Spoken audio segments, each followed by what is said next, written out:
30 августта Энергия стадионында ТАССРның 100 еллыгы уңайыннан хезмәткә һәм оборонаға әзер Бөтен Россия физкультура спорт комплексы фестивале узды.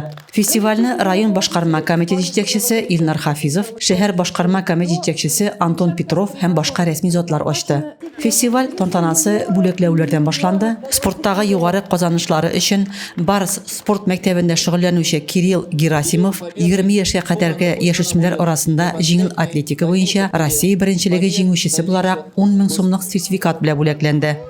ГТО Бөтен Россия физкультура спорт комплексының төрле дәрәҗә билгеләре белән бер төркем зәйле бүләкләнде. Алар арасында шәһәр прокуроры Ринат Кәримов, Зәй спорт мәктәбе тренеры Алексей Ревин, Саклык банкы хезмәткәре Ләйсән Хөснетдинова, пенсионер Мария Боровинских, яшьләр эшләре идарәсе белгече Виктор Рыбацкий, Кадер авыл җирлеге башлыгы Рәис Нуруллин һәм башкалар бар. Бүләкләүләрдән соң фестивальдә катнашучылар ГТО комплексы нормаларын үтәде. Фестиваль 6 яшьтән 65 яшькә кадәрге 150 зәйлене кулачлады.